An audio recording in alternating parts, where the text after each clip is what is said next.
जय श्री महाकाल। हर हर हर महादेव।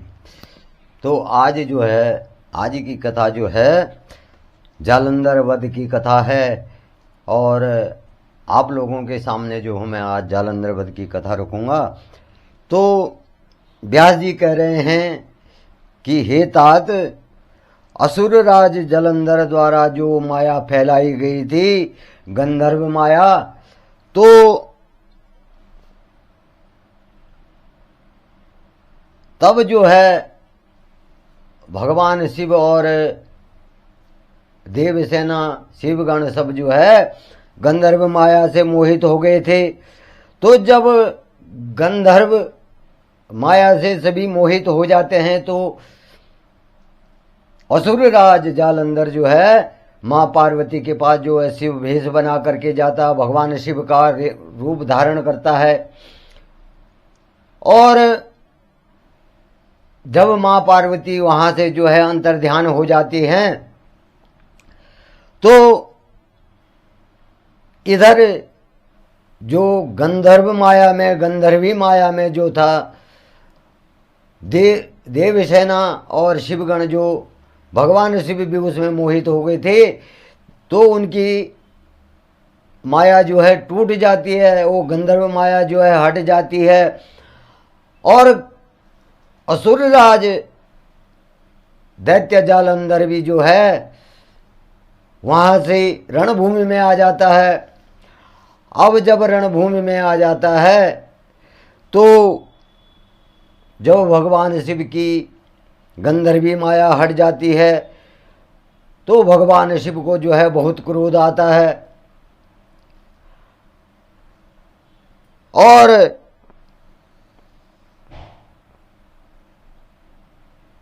भगवान शिव जो हैं दैत्यों से, असुर राज जालंधर से जो है लड़ने लगते हैं। अब वो क्या करते हैं, जालंधर अपनी गंधर्वी माया से वहां जो है नकली पार्वती, अपनी गंधर्वी माया से जो है नकली पार्वती प्रकट करता है। और जो असुर राज जालंधर के सेनापति शुंभ और निशुंभ दोनों क्या करते हैं, वो जो उस गंधर्वी माया से पार्वती उत्पन्न हुई है और उन्होंने जालंधर ने जो बांध दी थी उसको मारने के लिए दौड़ पड़ते हैं दोनों के दोनों। अब जो है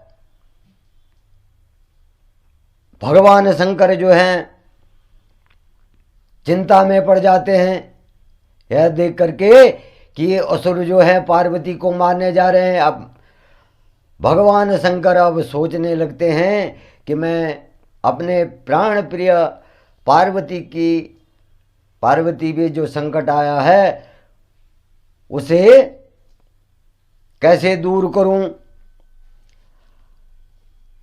और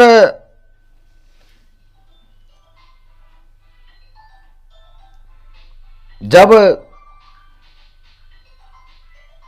भगवान शिव ने यह देखा तो भगवान शंकर का क्रोध बढ़ गया और भगवान शंकर जो है असुरों को मारने लगे। अब यह देख करके जो है असुर जो है भगवान शिव से जो है युद्ध करने से भागने लगे। उन्होंने हाथ खड़े कर दिए और शुंभ निशुंभ भी जो है वो जो है भगवान शिव से डर गए। भगवान शिव के महारूप रौद्र रूप को देख के वो भी भयभीत हो गए और वो भी जो है युद्ध से जो है भागने लगे। तो भगवान शंकर ने उनको कहा कि हे शुंभ निशुंभ, तुम मेरे से युद्ध करो और अपनी वीरता का परिचय दो।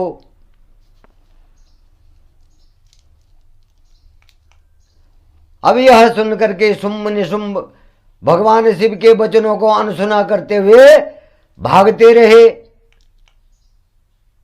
अब इस प्रकार से जब वो भागने लगे तो भगवान शिव ने उनको ललकारा और कहा, उन्हें श्राप दिया वहां कि हे शुंभ निशुंभ, जिस पार्वती को तुम मारने जा रहे थे उसी पार्वती के हाथों के द्वारा, उसी पार्वती के द्वारा तुम्हारी मृत्यु होगी, तुम मारे जाओगे।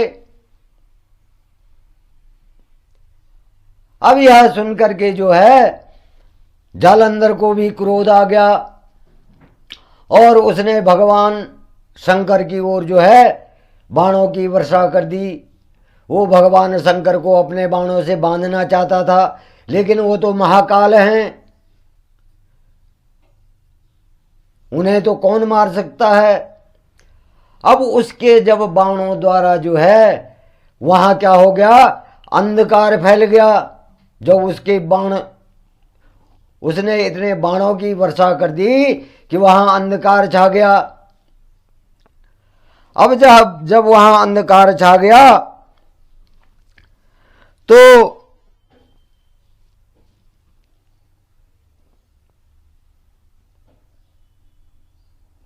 भगवान शंकर ने भी जो है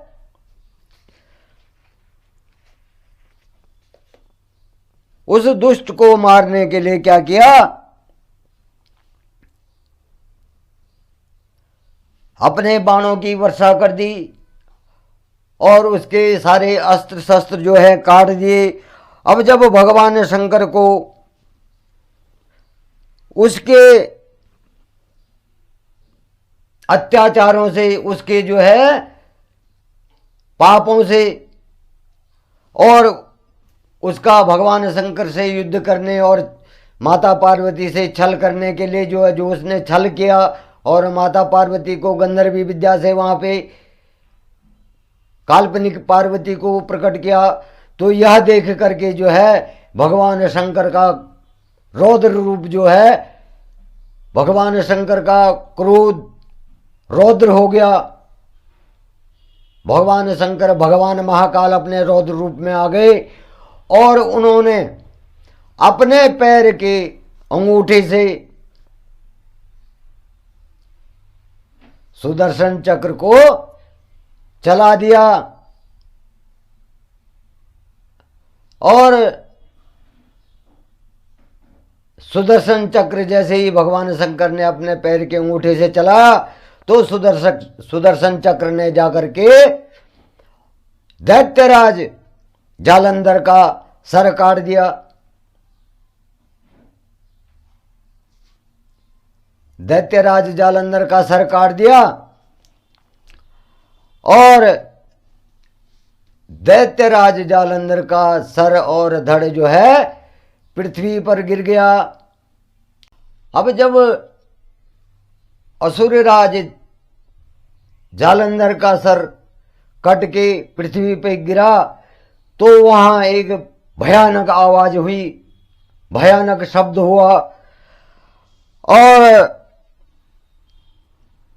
उस शब्द के होने के बाद जो है जालंधर क्या हो गया, धराशायी हो गया, जमीन पे गिर गया। और जिस प्रकार से जालंधर पृथ्वी पर गिरा तो ऐसा प्रतीत हुआ कि जैसे कि अंजन का पर्वत, मतलब काजल का पर्वत, काला पर्वत, काजल का पर्वत जो है दो टुकड़ों में विभाजित हो गया हो। जब वो धरती पे गिरा उसका सर और धड़, तो ऐसा प्रतीत हुआ कि जैसे काजल का पर्वत जो है धरती पे गिर गया हो।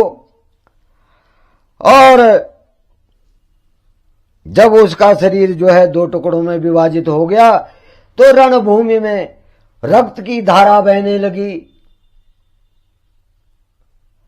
अब वो रक्त उस राक्षस का इतना बहने लगा कि वहां की धरती लाल होने लगी। अब भगवान शंकर ने जो है जालंधर का रक्त और मांस क्या किया, महारौरव में जाकर रक्त कुंड, जालंधर के रक्त और मांस को महारौरव में जाकर के वहां जो है रक्त कुंड बना दिया। अब जब रक्त कुंड बनाया तो दैत्यराज जालंधर के शरीर से, दैत्यराज जालंधर के शरीर से जो है एक प्रकाश पुंज निकला, एक प्रकाश पुंज निकला और वो जाकर के भगवान महाकाल के शरीर में समा गया। ऐसा नहीं था कि वो पापी ही था, उसने पुण्य का काम भी किया था, अपनी प्रजा का पालन कर रहा था, लेकिन असुरराज जालंधर का वध देवताओं के द्वारा कराया गया, क्योंकि वो तीनों लोकों को चला रहा था, राज्य कर रहा था त्रिलोक पे, तीनों लोकों पे, और देवता जो है उसके अधीन हो गए थे। इसलिए देवराज इंद्र और देवताओं के कहने पे भगवान महाकाल ने क्या किया, जालंधर का वध किया। अब चारों दिशाओं से जो है भगवान महाकाल की जय जयकार होने लगे, आकाश से पुष्प वर्षा होने लगी, और इस प्रकार से जालंधर का वध हुआ। और कल मैं आप लोगों के सामने जो हूं, धात्री, मालती और तुलसी का आविर्भाव जब अदिति भगवान विष्णु को कहती है कि जब मैं पुनर्जन्म लूंगी तो तुलसी के रूप में लूंगी और अपना सतीत्व वहां सिद्ध करूंगी, तो इसकी कथा जो है मैं आपके सामने कल रखूंगा। मैं यहाँ पर अपनी वाणी को विराम देता हूँ। जय श्री महाकाल, हर हर हर महादेव। सभी मित्रों पर जो है भगवान महाकाल की कृपा बनी रहे, आपके परिवार में भगवान महाकाल का आशीर्वाद बना रहे, आपका परिवार सुख सौभाग्य रहे। जय श्री महाकाल, हर हर हर महादेव।